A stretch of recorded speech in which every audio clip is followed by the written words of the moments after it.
El síndrome de respuesta inflamatoria sistémica es muy frecuente en pacientes críticamente enfermos. Este se encuentra en varias condiciones, incluyendo trauma, cirugía y lesiones que generan hipoxia. Los signos clínicos y de laboratorio de inflamación sistémica incluyen cambios en la temperatura corporal, taquicardia o leucocitosis. No son ni sensibles ni específicos para realizar el diagnóstico de sepsis. Bueno, hablando un poco del proceso del síndrome de respuesta inflamatoria sistémico, la primera fase en el desarrollo de la respuesta inflamatoria es una respuesta proinflamatoria, que esta es seguida de una respuesta antiinflamatoria que compensa la primera. Sin embargo, hay que dejar claro que en algunos pacientes mantienen una fase proinflamatoria sostenida, o bien pues la evolución a una respuesta inflamatoria llega a ser marcada.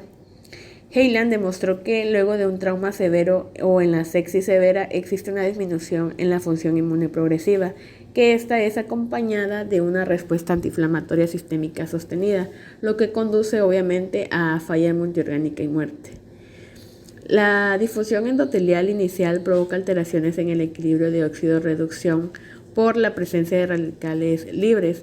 La liberación de citocinas activa a los neutrófilos con liberación de enzimas proteolíticas, y todo esto va a mantener la disfunción endotelial. Ahora, los cambios hemodinámicos en el síndrome de respuesta inflamatoria sistémica son básicamente aquellos encontrados en un paciente hiperdinámico.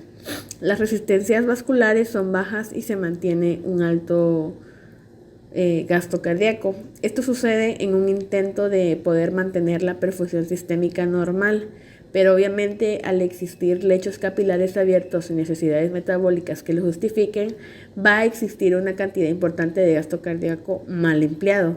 Al final, pues todas estas alteraciones perfusorias no serán soportadas y el paciente obviamente va a desarrollar un estado de choque florido. Ahora, la respuesta hemodinámica puede ser dividida en 3 etapas o fases.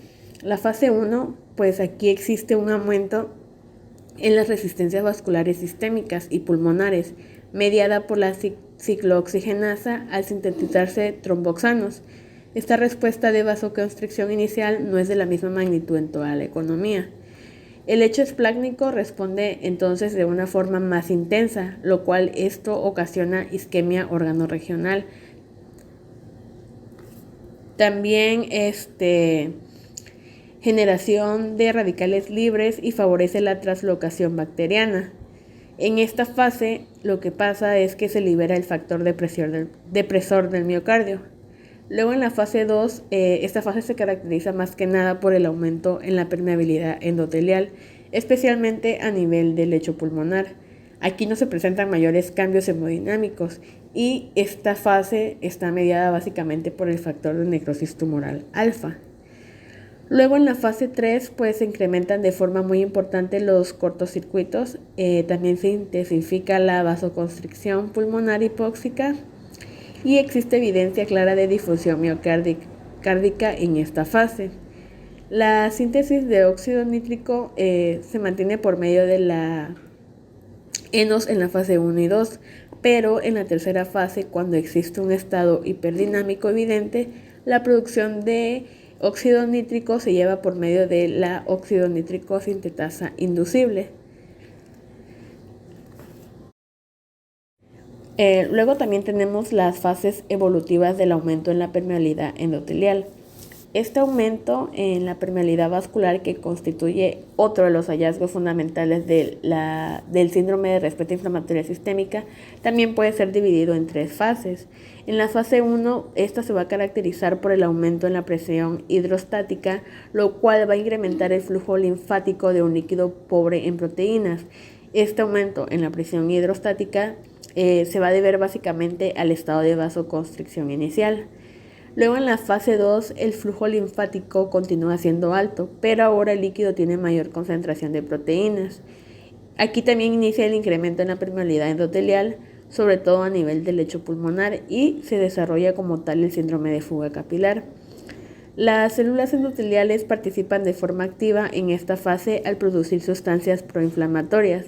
Así también, pues libera citocinas, produce radicales libres, existe daño por isquemia reperfusión y también se incrementa la expresión de moléculas de adhesión y todo esto va a perpetuar la lesión endotelial. En la fase 3, el incremento en la filtración endotelial coincide entonces con un estado de éxtasis sanguíneo y aumento en la presión hidrostática. Esto obviamente como consecuencia de la vasodilatación, que esto se observa por la disminución de las resistencias vasculares periféricas. Es posible en esta fase entonces la participación del factor natriurético auricular y las endotelinas. Sin embargo, pues estas alteraciones de permeabilidad observadas en el síndrome de respuesta inflamatoria sistémica no solo son debidas a problemas endoteliales. Las superficies epiteliales, sobre todo a nivel bronquial e intestinal, tienen importante también participación. Esta es explicada por la presencia de translocación bacteriana en dichos sitios.